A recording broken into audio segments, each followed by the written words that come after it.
네, 이어서 김기성과 구분 이슈에 함께하도록 하겠습니다. 네, 첫 번째 이슈부터 말씀을 나눠보도록 하죠. 네, 미국의 컨슈머 포트. 네, 컨슈머 리포트네요. 네, 컨슈머 리포트. 네, 테슬라의 자율주행이 문제를 좀 제기했다면서요? 네, 그렇습니다. 컨슈머 리포트 하면은 미국의 대표적인 소비자 전문 매체 이렇게 얘기를 할 수가 있는 그런 월간지죠. 그러니까 테슬라의 완전 자율주행을 내세우고 이번에 새로 소프트웨어를 출시를 했지 않습니까?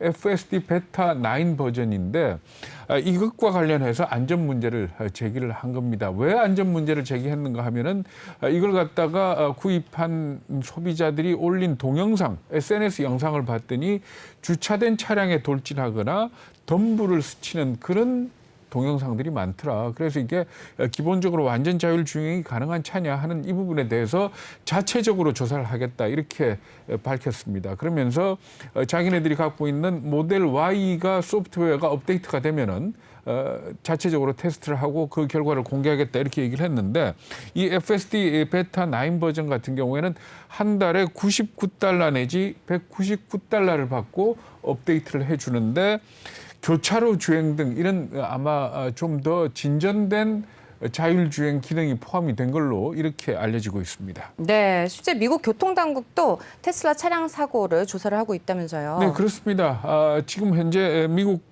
그 도로교통안전국 같은 경우에는 지난달에 발표한 내용이죠. 그러니까 테슬라 충돌 사망 사고와 관련해서 현재 30건을 조사를 하고 있는데 2016년 이후로 따지면은 이 말하자면 자율주행 시스템과 관련해서 10명이 사망을 한 걸로 지금 추정을 하고 있고 그중에 3건은 확실하게 자율주행이 켜진 상태에서 사망했다 이렇게 얘기를 하고 있거든요. 네. 컨슈머 리포트의 그 담당자 얘기는 뭐라 그러는가 하면 이 테슬라가 사람들한테 돈을 받아서 실험을 한다라고까지 표현을 하고 있는 그런 상황입니다. 그러니까 베타 9 출시고 이를 구매한 사람들이 위험할 뿐만이 아니고 사실 이 FSD 베타 9 버전을 믿고 샀다가 운전자가 다치는 것은 물론이고 선의의 보행자가 피해를 입을 수도 있다. 이렇게까지 경고를 하고 있는 그런 상황입니다. 네, 아직까지는 완전 자율주행 좀 어렵지 않을까 싶어요. 그렇습니다. 그러니까 전국 국제 자동차 기술자 협회가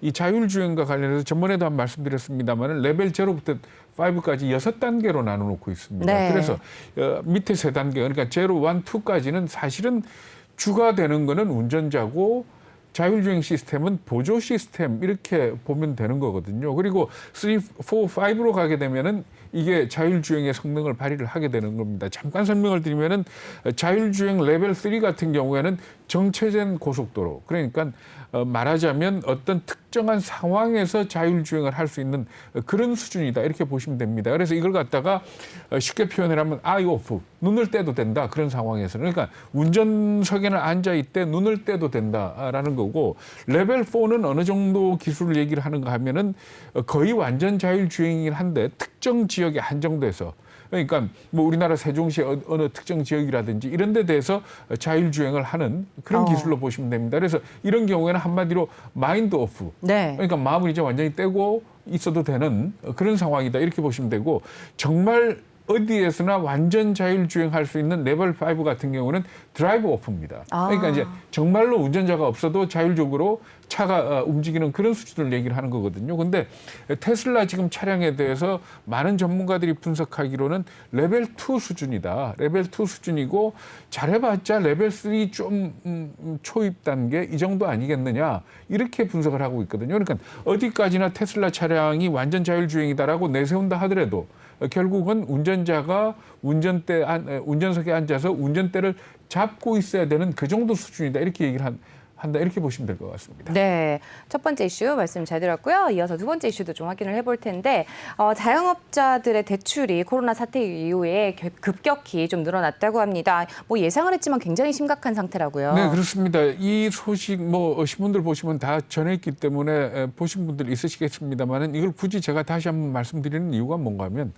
우리나라의 IMF 사태가 사실은 어떤 헤지펀드나 이런 외부에서 공격에 의해서 무너진 게 아니고 우리나라의 단자 회사들의 어떤 빚 때문에 무너지고 네. 그리고 우리 기업들의 어떤 부채 때문에 무너졌던 거거든요. 그런데 사실 뭐 이 자영업자들의 이 대출이 부실화된다라고 볼 수는 없지만은 상당히 위험한 수준 아니냐라는 네. 그런 경고등이 켜졌다 이렇게 보시면 될 것 같습니다. 그래서 3월 말 기준으로 해서 한국은행이 집계한 걸 보면은 831조 8천억 원입니다. 그러니까 자영업자의 대출이. 근데 이걸 갖다가 6월 말로 추정을 해보면은 850조쯤 되는 걸로 이렇게 나타나고 있거든요. 근데 작년 3월 말, 그러니까 작년 1분기 말하고 비교를 해보면 이게 700조 원에서 늘어난 겁니다. 700조 원에서 831조 8천억 원으로 늘어났으니까 18.8%가 늘어난 거거든요. 굉장히 많이 늘어난 거고 또 문제는 뭔가 하면 늘어나는 속도가 굉장히 빠릅니다.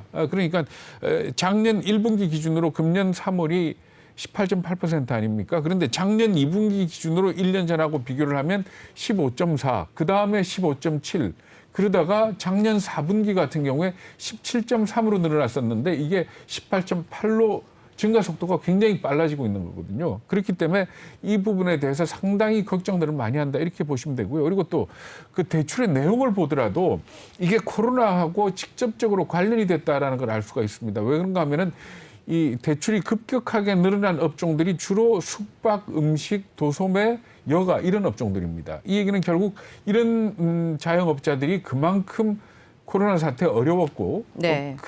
그런 사람들이 대출을 많이 받은 거 아니냐 이렇게 볼 수가 있는 건데 특히 소득이 낮은 저소득층일수록 대출을 많이 받았고요. 그리고 또 이런 사람일수록 고금리 대출을 받은 걸로 이렇게 나타났습니다. 그렇기 때문에 만약 흔들리기 시작한다면은 굉장히 걷잡을 수 없는 상황이 올 수도 있다라는 그런 걱정을 하는 겁니다. 네. 그래도 아직 뭐 대출 이자를 못 갚는 경우는 그리 많지 않다고 하던데 뭐 정부 지원 때문이 아닐까요? 네, 그렇습니다. 그러니까 정부가 지금 현재 지원을 해주고 있거든요. 그것 때문에 현재 대출 연체율 같은 경우는 0.24%, 네. 상당히 낮은 수준에 머무르고 있습니다. 그렇지만 언젠가는 이 정부 지원이 끝나게 되면 문제가 아니겠느냐라고 얘기를 하는데 그걸 볼 수 있는 게 뭔가 하면은 신용보증기금의 보증을 받아서 이번에 금융지원 프로그램으로 대출을 받았던 사람들의 부실 금액을 보면은 작년 말 대비해가지고 금년 6월 말 같은 경우에 부실률이 6배나 뛰었습니다. 네. 이 얘기는 만약에 사태가 조금 더 악화된다면 그리고 정부의 지원이 끊긴다면은